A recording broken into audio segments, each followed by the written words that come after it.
शुरू करें, बस हो गया। माननीय मंत्री जी, ये जानना चाहेंगे किस प्रोग्राम में आए हैं और क्या उद्देश्य है इस प्रोग्राम का? भारतीय पशु चिकित्सा संस्थान के दीक्षांत समारोह का अवसर है। पिछले 2 वर्षों में कोविड के कारण दीक्षांत समारोह नहीं हो पाया था, तो इस वर्ष सभी का दीक्षांत समारोह का अवसर है। मैं इस अवसर पर सभी विद्यार्थी भाई बहनों को अपनी ओर से बहुत बहुत शुभकामनाएं देता हूँ। हम सभी जानते हैं कि देश की ग्रोथ में पशुपालन का काफ़ी महत्वपूर्ण योगदान है, और जब पशुपालन को बढ़ाना है तो पशु चिकित्सा के क्षेत्र को भी बढ़ाने की ज़रूरत है। और उस दृष्टि से इज्जतनगर का संस्थान अपने तमाम सारे संस्थानों के साथ और राज्य सरकारों के साथ मिलकर काम कर रहा है, और इसके अच्छे परिणाम सामने आ रहे हैं। मंत्री जी, किसान एक बार फिर से दिल्ली कूच करने लगे हैं, क्या कहें? MSP की मांग को लेकर किसान धरने पे बैठ गए, वो बस सरकार से वादा खिलाफी की बात। आप तो मुझसे ये बात करो कि भारत सरकार क्या कर रही है, ठीक है ना? बाकी आंदोलन की बात करना है तो जो आंदोलन कर रहा है उनसे करो। नहीं, लेकिन उनका ये आरोप है कि MSP की बात आपने कही थी कि आप MSP पे गारंटी देंगे, वो इस बात को लेकर। मैंने जो कहा है ना, वो प्रधानमंत्री जी ने कहा है, उसको हम हूबहू पालन कर रहे हैं। प्रधानमंत्री जी ने कहा था MSP को प्रभावी और पारदर्शी बनाने के लिए समिति विचार करेगी, क्रॉप डाइवर्सिफिकेशन के लिए समिति विचार करेगी, नेचुरल फार्मिंग के लिए समिति विचार करेगी। पूरे देश ने सुना था, उसकी समिति बन गई है, उसकी बैठक शुरू हो गई है, काम शुरू हो गया। मनोहर, जैसे आम आदमी पार्टी मनीष सिसोदिया क्या छापेमारी हो रही है, वहीं आम आदमी पार्टी ने मनीष सिसोदिया को भारत रत्न देने की मांग की है। देखिए, दरअसल क्या है, इस देश में दुर्भाग्य ये हो गया है कि चोरी भी करो और सीना चोरी भी करो। आदमी अगर अपराध करता है तो देश लोकतांत्रिक देश है, जो जांच एजेंसियां हैं उनको जांच करने देना चाहिए। जांच को पॉलिटिकलाइज करने की क्या आवश्यकता है? जांच से लोग बचना क्यों चाहते हैं? जांच पर पर्दा क्यों डालना चाहते हैं? एजेंसियों पर दबाव क्यों बनाना चाहते हैं? कहीं ना कहीं मन में चोर होगा तभी ये स्थिति खड़ी होती है। मनोहर, पूर्व मुख्य सचिव जनरल श्रीवास्तव ने इसको का बालाघाट गलत तरीके से बदल दिया, ऑफर दिया जा रहा था 5-5 करोड़ का। इस प्रकार के असत्य और भ्रामक बातें हैं, इनका कोई महत्व नहीं है, ना इनकी कोई विश्वसनीयता है, ना कोई विश्वास कर रहा है। ईडी, वो कह रहे हैं कि ईडी को दबाव में ले, ईडी के दबाव में कहा जा रहा है कि वो मनोज सिसोदिया बीजेपी में आ जाए तो माफ हो जाएगा, जैसे महाराष्ट्र में और बाकी जगहों पर हुआ। मैं बोल रहा हूँ ना कि ये असत्य और भ्रम फैलाने वाली खबरें हैं। अच्छा मंत्री जी, 5 साल में किसानों की आय दोगुनी नहीं हुई। किसान इस बात को लेकर बहुत परेशान है, कह रहा है कि 7 साल अब तो 8 साल हो गए, किसानों की आय अभी तक तो दोगुनी। मेरे पास नीचे जो पत्रकार मित्र इस बात को जानना चाहते हैं कि किसानों की आमदनी दुगनी हुई है नहीं हुई है, वो मेरे पास आ सकते हैं।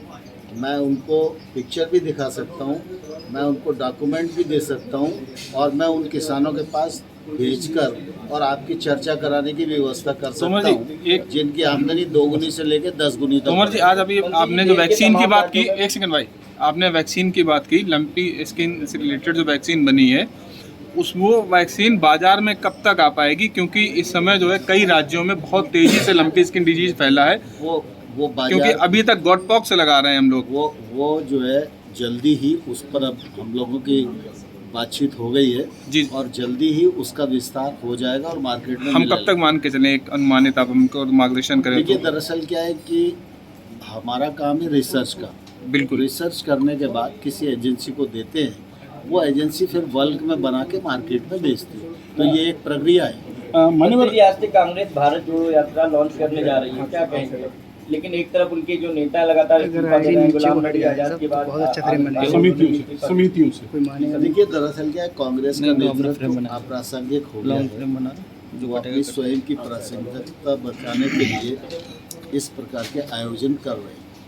मान्यवर, एक सवाल ये उठता है कि आपके यहाँ जो मलिक साहब हैं, जो मिज़ोरम के राज्यपाल हैं, वो भी किसानों की दुर्दशा को लेकर सवाल उठा रहे हैं। इधर आपके सांसद हैं बगल में पीलीभीत से वरुण गांधी सवाल उठा रहे हैं। बीजेपी के कई नेता इस बात को कह रहे हैं कि किसानों की उस तरीके से नहीं सुनी जा रही। एमएसपी को लेकर मलिक साहब ने भी परसों ही सवाल उठाया।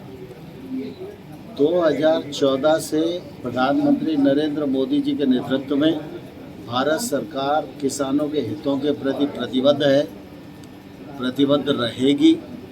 इन 8 वर्षों में किसान की घर में समृद्धि आई है, कृषि के क्षेत्र में सुधार हुआ है। 1 लाख करोड़ रुपए के इंफ्रास्ट्रक्चर फंड से लेकर 16 लाख करोड़ रुपया केसीसी के माध्यम से किसानों को पहुंचाना, एमएसपी को 1.5 गुना करना, न्यूनतम समर्थन मूल्य पर खरीद को बढ़ाना, ये इस बात के परिचायक हैं कि मोदी सरकार किसानों की हितैषी सरकार है। क्या हरित क्रांति जैसा कुछ बड़ा कुछ करने जा रहे हैं? क्योंकि भाई मोदी सरकार के लिए हमेशा ये रहा है, लोगों की उम्मीदें रहीं कुछ बड़ा करेंगे, तो क्या दूसरी हरित क्रांति जैसा कुछ करेंगे जिससे देश की ग्रामीण अर्थव्यवस्था बदलेगी? देखिए, ग्रामीण अर्थव्यवस्था बदल रही है। मेरा कहना ये है, जहाँ बदल रही है वहाँ जाकर देखने की जरूरत है। देश में 10,000 फिर एफपीओ कहना क्यों पड़ रहा है? मतलब लोगों को दिख जाएगा खुद ही अगर हो रहा वो होगा दिख रहा है। मैं कह रहा हूँ ना कि जिसे देखना है वो मेरे पास आओ, मैं आपको वहाँ ले जाऊँगा, वहाँ भेजूँगा, उनसे बात करो। 10,000 एफपीओ बनाए जा रहे हैं, जिसमें 6,865 करोड़ रुपया भारत सरकार खर्च कर रही है। ये इसीलिए हो रहा है कि किसान एफपीओ में एकजुट हो जाए, वो टेक्नोलॉजी का यूज करने लगे, उसको महंगी फसलों की ओर जाने का अवसर मिले, वो अपने उत्पाद की मार्केटिंग कर सके, आवश्यकता लगती है तो वो प्रोसेसिंग कर सके, पैकेजिंग कर सके, लेबलिंग कर सके, ड्रोन जैसी टेक्नोलॉजी का उपयोग करके आदान की भी कीमत घटा सके और अपनी आमदनी को भी बढ़ा सके। बल्कि देश के कई राज्यों में बाढ़ आई हुई है और तमाम किसानों की फसलें चौपट हो गई हैं। किस तरीके की सरकार की तरफ से प्रयास किए जाएंगे ताकि किसानों को मदद मिल सके? देखिए, इसका एक प्रोसेस बना हुआ है।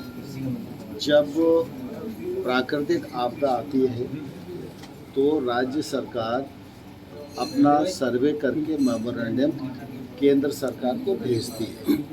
केंद्र सरकार प्रतिवर्ष एक फंड है जिसको SDRF कहते हैं, ये राज्य सरकार के पास रहता है। उस फंड में 75 पैसा केंद्र सरकार हर साल देती है, 25% राज्य भी मिलाती है। मंत्री जी मेरा एक सवाल है, ईडी और सीबीआई के एफआईआर के बाद भी मुझे उत्तर तो दे देना यार। एक तो पूरा तो जब प्राकृतिक आपदा आती है तो तत्काल SDRF में से राज्य सरकारें मदद कर सकती है किसान, और अगर ज़्यादा नुकसान हो जाता है तो राज्य सरकार अपना मेमोरेंडम केंद्र सरकार को भेजती है। केंद्र सरकार का दल वहाँ निरीक्षण के लिए जाता है, उसके बाद वो अपनी रिपोर्ट देता है।